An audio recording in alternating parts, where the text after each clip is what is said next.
جاتا ہے حضرت انس رضی اللہ تعالی عنہ کی والدہ ام سلیم رضی اللہ تعالی عنہا نے میرے پیغمبر کے پسینے مبارک کو ایک شیشی میں ڈالنا شروع کر دیا۔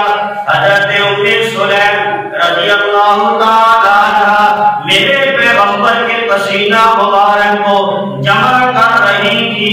میرے پیغمبر کی آنکھ کھل جاتی ہے۔ میرے پیغمبر نے دیکھ کر فرمایا ام سلیم تم یہ کیا کر رہی ہو؟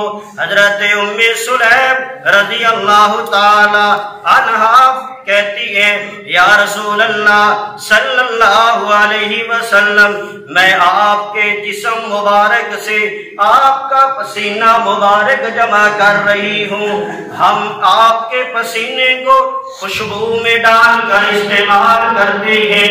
میرے معزز سامعین، جس خوشبو میں میرے پیغمبر کا پسینہ مبارک ڈالا جاتا ہے وہ خوشبو ساری خوشبو سے زیادہ خوشبودار بن جاتی ہے۔ میرے پیغمبر یہ بات سن کر مسکرائے۔ حضرت ام سلیم کہتی ہیں یا رسول اللہ صلی اللہ علیہ وسلم آپ ہمارے بچوں کے لیے باعث برکت ہے، ہم آپ کو اپنے بچوں کے لیے باعث برکت سمجھتے ہیں۔ میرے پیغمبر نے فرمایا ام سلیم تو نے بالکل سچ کہا ہے۔ میں اپنے پیغمبر کے پسینے کے کس معجزے کو بیان کروں؟ روایت میں آتا ہے جس کے راوی حضرت ابو ہریرہ رضی اللہ تعالی عنہ ہے، فرماتے ہیں کہ ایک مرتبہ ایک شخص میرے پیغمبر صلی اللہ علیہ وسلم کی خدمت اقدس میں حاضر ہوا، آ کر کہتا یا رسول اللہ صلی اللہ علیہ وسلم میں نے اپنی بیٹی کا نکاح کر دیا ہے، اب میں اپنی بیٹی کو رخصت کر کے اس کے گھر چھوڑ کے گھر میں بھیجنا چاہتا ہوں۔ یا رسول اللہ صلی اللہ علیہ وسلم میرے پاس کوئی خوشبو نہیں ہے، آپ میری مدد کریں، مجھے کوئی خوشبو ہدیہ کر دیں، مجھے کوئی خوشبو عطا کر دیں۔ میرے معزز سامعین، میرے پیغمبر اس شخص کی بات کو سن کر کہتے ہیں میرے پاس کوئی خوشبو نہیں ہے، لیکن کل تم ایسا کرنا کہ ایک کھلے منہ والی شیشی اور ایک کسی درخت کی لکڑی کو لے کر میرے پاس آ جانا۔ وہ شخص دوسرے دن میرے پیغمبر صلی اللہ علیہ وسلم کے پاس ایک شیشی اور ایک لکڑی لے کر آ جاتا ہے۔ میرے پیغمبر علیہ الصلوۃ والسلام اپنے پاؤں مبارک سے پسینہ مبارک اتار کر اس شیشی میں ڈالنا شروع کر دیتے ہیں حتیٰ کہ وہ شیشی بھر جاتی ہے۔ میرے پیغمبر صلی اللہ علیہ وسلم وہ شیشی اس شخص کو دیتے ہیں اور فرماتے ہیں کہ یہ شیشی اور لکڑی اپنی بیٹی کو دے دینا اور اسے کہنا کہ یہ لکڑی اس شیشی میں ڈال کر بھگو کر اپنے اوپر مل لیا کرے۔ وہ شخص اس شیشی اور لکڑی کو لے کر اپنی بیٹی کے پاس جاتا ہے، یہ دونوں چیزیں اپنی بیٹی کو دے دیتا ہے۔ وہ بیٹی جب کبھی بھی میرے پیغمبر کے سینے پسینے مبارک کو استعمال میں لایا کرتی تھی، میرے پیغمبر کے پسینہ مبارک کی خوشبو کی وجہ سے پورا مدینہ معطر ہو جاتا تھا، حتیٰ کہ اس عورت کا گھر کا نام بھی خوشبو والا گھر مشہور ہو جاتا ہے۔ یہ میرے پیغمبر کی پسینے کی خوشبو کا معجزہ ہے۔ سامعین گرامی، روایات میں آتا ہے ایک مرتبہ میرے محبوب صلی اللہ علیہ وسلم کو پیاس لگی، میرے محبوب نے پانی طلب کیا۔ میرے محبوب کے سامنے کسی ڈول میں ام پینے کا پانی لایا گیا، میرے محبوب نے اس ڈول میں سے پانی پیا، کچھ پانی بچ جاتا ہے۔ صحابہ کرام رضوان اللہ تعالی عنہم اجمعین اس بچے ہوئے پانی کو اس کھوہ کے اندر، اس کنویں کے اندر ڈال دیتے ہیں۔ صحابہ کرام فرماتے ہیں اس کے بعد اس کھوہ کے پانی میں سے کستوری کی طرح خوشبو آیا کرتی تھی۔ گرامی قدر سامعین، حضرت وائل بن حجر رضی اللہ تعالیٰ عنہ فرماتے ہیں کہ میں جب بھی کبھی رحمت عالم صلی اللہ علیہ وسلم کے ساتھ مصافحہ کرتا تھا، سلام کے لیے ہاتھ ملاتا تھا، یا میرا بدن میرے محبوب کے بدن کے ساتھ لگ جاتا تھا، اس کے بعد میرا وہ ہاتھ اور میرا بدن سے کستوری جیسی خوشبو آیا کرتی تھی، اور یہ خوشبو بڑی دیر تک رہتی تھی۔ ایک اور صحابی کہتے ہیں جب اللہ کے پیغمبر علیہ السلام نے اپنا نبوت والا ہاتھ میری طرف بڑھایا اور میں نے دیکھا کہ رحمت عالم صلی اللہ علیہ وسلم کا ہاتھ برف سے زیادہ ٹھنڈا تھا اور کستوری سے زیادہ خوشبودار تھا۔ سامعین گرامی، میں اپنے پیغمبر کے کس معجزے کو بیان کروں؟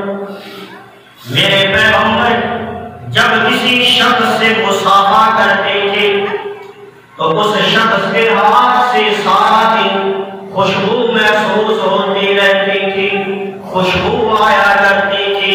میرے پیغمبر علیہ السلام جب کسی بچے کے سر پر اپنا نبوت والا ہاتھ رکھ دیتے تھے، وہ بچہ خوشبو میں باقی بچوں سے ممتاز نظر آیا کرتا تھا۔ ایک مرتبہ حضرت جعفر بن سمرہ رضی اللہ تعالی عنہ بچپن میں میرے پیغمبر کے ساتھ نماز ظہر ادا کر رہے تھے۔ نماز سے فارغ ہونے کے بعد میرے پیغمبر اپنے اہل خانہ کی طرف چلے۔ حضرت جعفر بن سمرہ بھی میرے پیغمبر کے ساتھ چلے۔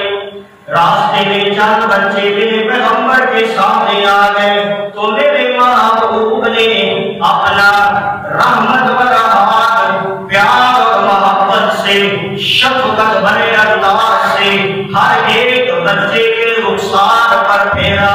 اسی طرح میرے محبوب نے حضرت جعفر بن سمرہ رضی اللہ تعالی عنہ کے رخسار پر بھی پھیرا۔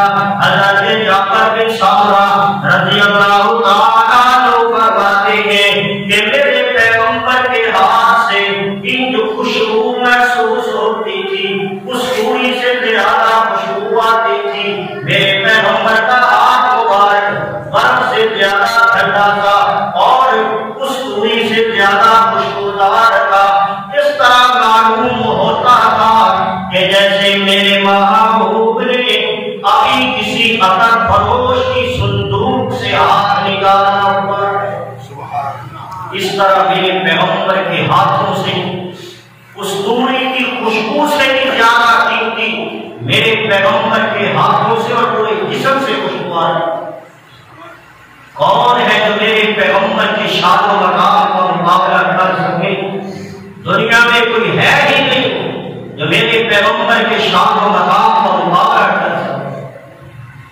گرامی قدر سامعین، میرے محبوب علیہ السلام غزوہ احد سے ایک منزل کے فاصلے پر صحابہ کے مقام پر تھے۔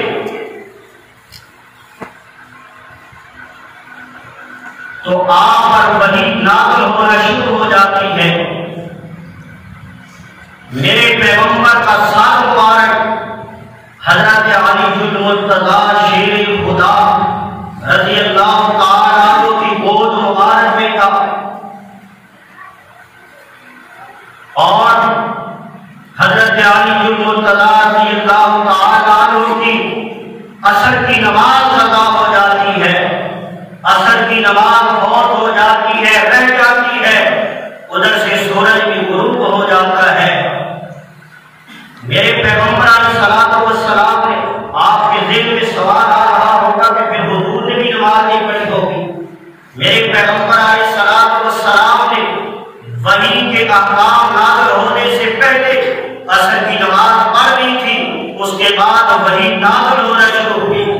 حضرت علی بن مرتضیٰ رضی اللہ تعالیٰ عنہ کی گود میں میرے پیغمبر کا ساتھ مبارک تھا۔ حضرت علی کی نماز رہ گئی، سورج غروب ہو جاتا ہے۔ سورج غروب ہونے کے بعد میرے محبوب نے پوچھا، اے میرے ویر علی، اے حق بن ولی، عصر کی نماز تو نے پڑھی یا نہیں پڑھی؟ حضرت علی بن مرتضیٰ رضی اللہ تعالیٰ عنہ کہتے ہیں، یا رسول اللہ صلی اللہ علیہ وسلم، میری عصر کی نماز قضا ہو گئی ہے، میری تو عصر کی نماز رہ گئی ہے۔ میرے پیغمبر علیہ السلام نے بارگاہ رب العالمین میں ہاتھ اٹھائے دعا کے لیے، اللہ، علی تیری اور تیرے محبوب کی اطاعت میں تھا، علی کی عصر کی نماز رہ گئی ہے۔ اپنی دعا میرے پیغمبر کے لبوں سے نکل رہی تھی، اللہ، سورج غروب ہو گیا ہے، علی کی عصر کی نماز رہ گئی ہے، اور وہ بھی تیری اور تیرے محبوب کی اطاعت کی وجہ سے نہیں ہے۔ اللہ، اس غروب ہوتے ہوئے سورج کو واپس کر دے۔ میرے معزز سامعین، خصائص صحیح مسلم میں، خصائص الکبریٰ میں بلکہ یہ واقعہ مشہور لکھا ہوا ہے، خصائص الکبریٰ کتاب کے اندر یہ واقعہ لکھا ہوا ہے کہ سورج واپس پلٹا، سورج واپس دوبارہ نکل آیا، اور سورج کی شعاعیں پہاڑوں اور زمین پر پڑی، زمین اور پہاڑ روشن ہو گئے۔ حضرت علی بن مرتضیٰ رضی اللہ تعالیٰ عنہ نے عصر کی نماز پڑھی، پھر اس کے بعد سورج غروب ہو گیا۔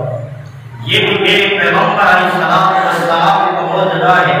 اللہ نے بے شمار میرے پیغمبر کو معجزے عطا کیے ہیں، لیکن میں اپنے محبوب کے اس معجزے کو بیان کروں، ایسے شان و مقام والا پیغمبر اللہ نے ہمیں عطا کیا ہے۔ اس پیغمبر کی امت میں اللہ نے مجھے اور آپ کو پیدا کیا ہے۔ آج اللہ کریم مجھے اور آپ کو اس پیغمبر صلی اللہ علیہ وسلم کی صحیح معنوں میں اطاعت کرنے کی اور غلامی والی زندگی نصیب فرمائے۔ آخر دعوانا الحمدللہ۔